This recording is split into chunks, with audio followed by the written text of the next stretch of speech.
Oke guys, salam sejahtera buat kita semua. Di sini kami dari kelompok 23 akan menerangkan dari hasil diskusi kami, yaitu tentang metode analisis deskriptif, yaitu oleh Veronica Sitohang dan juga Amelina Tapenau.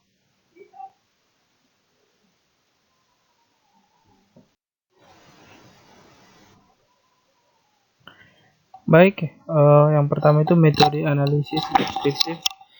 Data adalah kumpulan huruf, kata, kalimat, atau angka yang dikumpulkan melalui proses pengumpulan data. Analisis data yaitu data yang telah diolah baik pengelolaan secara manual maupun menggunakan bantuan komputer dan sudah dianalisis. Baik, tujuannya itu yang pertama itu memperoleh gambaran dari hasil penelitian yang telah dirumuskan dalam tujuan penelitian. Yang kedua, untuk membuktikan hipotesis-hipotesis penelitian yang telah dirumuskan. Dan yang ketiga itu memperoleh kesimpulan secara umum dari penelitian yang merupakan kontribusi dalam pengembangan ilmu yang bersangkutan.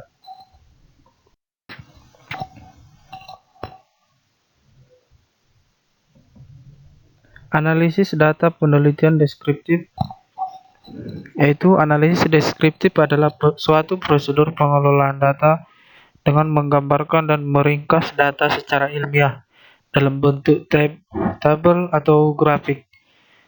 Data-data yang disajikan meliputi frekuensi, proporsi, dan rasio, ukuran-ukuran kecenderungan pusat atau rata-rata hitung, median, modus, maupun ukuran-ukuran variasi, simpangan baku, variasi rentang, dan kuartil. Salah satu pengamatan yang dilakukan pada tahap deskriptif adalah pengamatan terhadap tabel frekuensi. Tabel frekuensi sendiri terdiri atas kolom-kolom yang memuat frekuensi dan presentase untuk setiap kategori. Baik, di sini ada beberapa ukuran frekuensi kejadian yang dapat dianalisis dengan deskriptif. Baik, yang pertama itu jumlah mutlak kejadian. Misalnya itu jumlah penderita AIDS pada tahun 2002 di Jawa Timur adalah 4.000 orang. Kemudian yang kedua itu proporsi. Disebut proporsi apabila pembilang merupakan bagian dari penyebut.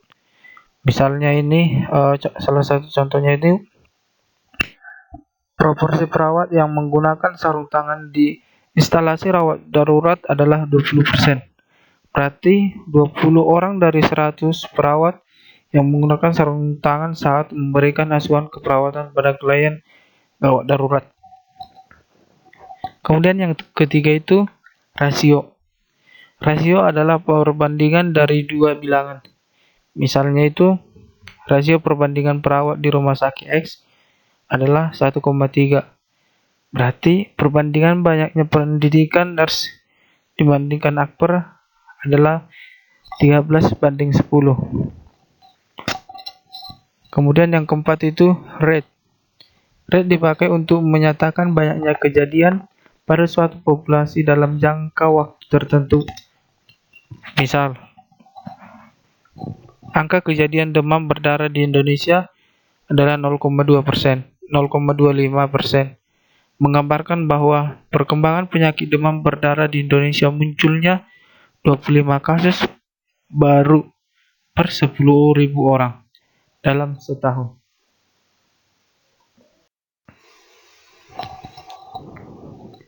Kemudian berikutnya adalah metode analisis deskriptif.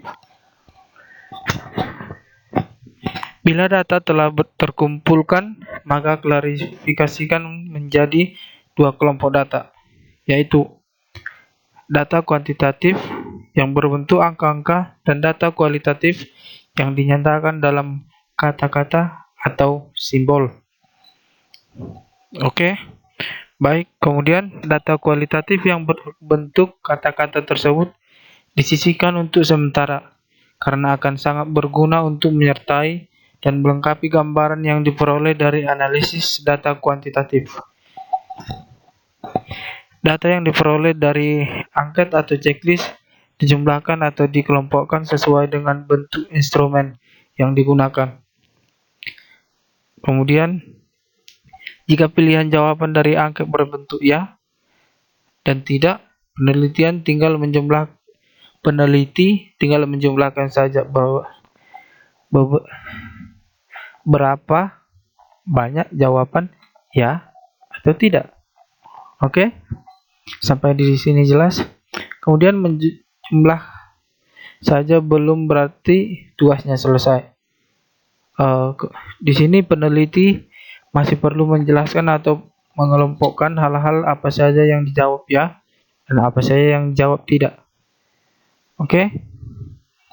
Kemudian dalam hal ini identitas responden juga dapat digunakan untuk menelusuri lebih jauh siapa saja yang memberikan jawabannya, misalnya latar belakang responden atau hal-hal lain yang dapat menerangkan posisi responden dan siapa pula yang memberikan jawaban tidak.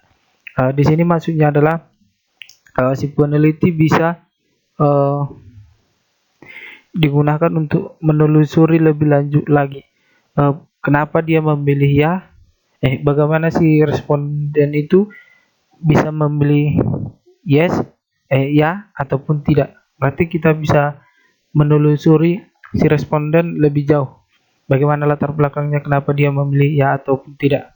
Oke, kemudian data dalam cuplikan contoh checklist di atas mengandung data kuantitatif, yaitu banyaknya centangan yang terdapat dalam kolom. Dan kemudian data kualitatif yang dituliskan oleh responden dalam kolom keterangan atau alasan. Kolom seperti itu sangat penting kedudukannya karena memberikan keleluasaan kepada responden untuk mengisi apa saja di sini ya, mengisi apa saja yang mereka pandang perlu dikemukakan. Oke? Data yang diperoleh dari angket atau checklist jumlahkan atau dikelompokkan sesuai dengan bentuk instrumen yang digunakan. Baik, di sini jika pilihan jawaban dari angka berbentuk ya dan tidak, peneliti tinggal menjumlahkan saja berapa banyak jawaban ya dan jawaban tidak. Kemudian menjumlahkan saja belum berarti tugasnya selesai. Kemudian peneliti masih perlu menjelaskan atau mengelompokkan hal-hal apa saja yang dijawab ya, apa saja yang dijawab tidak. Dalam hal ini, identitas responden juga dapat digunakan untuk menelusuri lebih jauh siapa saja yang memberikan jawabannya. Seperti yang tadi. Ini seperti yang tadi saya jelaskan itu, misalnya latar belakang responden atau hal-hal lain yang dapat menerangkan posisi responden dan siapa pula yang memberikan jawaban tidak. Oke. Kemudian dalam menganalisis data yang berasal dari angket bergradasi atau berperingkat 1 sampai dengan 4. Di sini peneliti menyimpulkan makna setiap alternatif sebagai berikut. Yang pertama itu sangat baik, kemudian banyak, sedikit, sangat sedikit.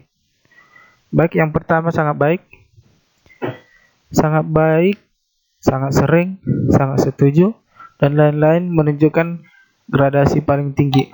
Untuk kondisi tersebut diberikan nilai 4. Oke?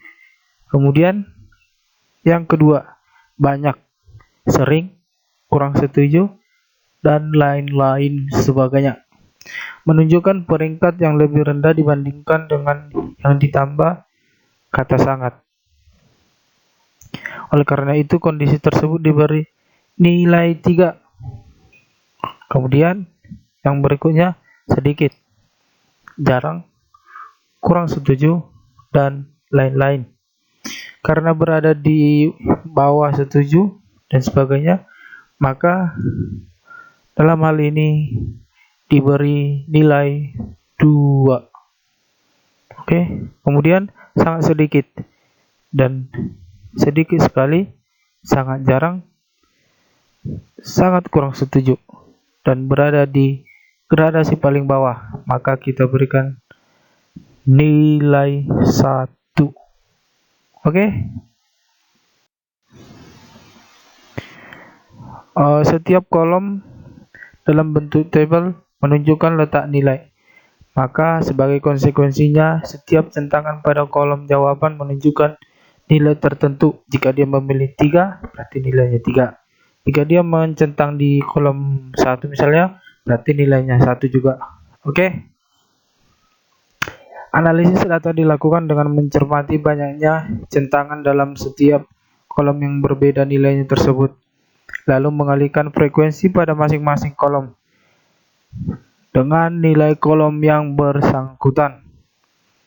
Kemudian, agar dapat lebih memahami bagaimana cara menghitung nilai sebuah tabel, berikut ini disajikan tabel yang sudah disajikan, tetapi dengan 4 alternatif jawaban dengan klarifikasi jawaban. Sering, yaitu dengan nilai 3. Ulangi. Yang pertama itu sering sekali, yaitu nilainya 3. Kemudian sering, nilai 2. Jarang, nilai 1. Tidak pernah, nilai 0. Oke.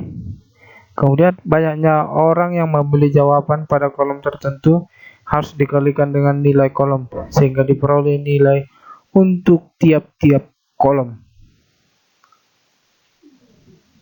Oke. Kemudian nilai tersebut dijumlahkan diperoleh nilai untuk butir-butir pertanyaan. Kemudian untuk mengetahui peringkat nilai akhir untuk butir yang bersangkutan, jumlah nilai tersebut harus dibagi dengan banyaknya responden yang menjawab angket tersebut. Oke. Kemudian macam-macam bentuk analisis deskriptif. Yang pertama, rata-rata hitung atau min. Min digunakan untuk data yang tidak dikelompokkan. Unrepeated data. Oke. Maupun data yang dikelompokkan. Repeat data. Kemudian yang kedua itu median, nilai tengah. Median merupakan nilai yang terletak di tengah dari suatu set nilai atau pengamatan yang disusun menurut array. Kemudian yang ketiga itu modus, bukan modus jodoh, bukan modus dekatan. Oke, bukan ambil kesempatan, tapi di sini yang dimaksud dengan modus itu, modus digunakan untuk menyatakan fenomena yang paling banyak terjadi, yang sering terjadi, sangat sering sekali. Oke, dan secara tidak sadar paling banyak digunakan dan sering dipakai untuk menyatakan rata-rata kualitatif.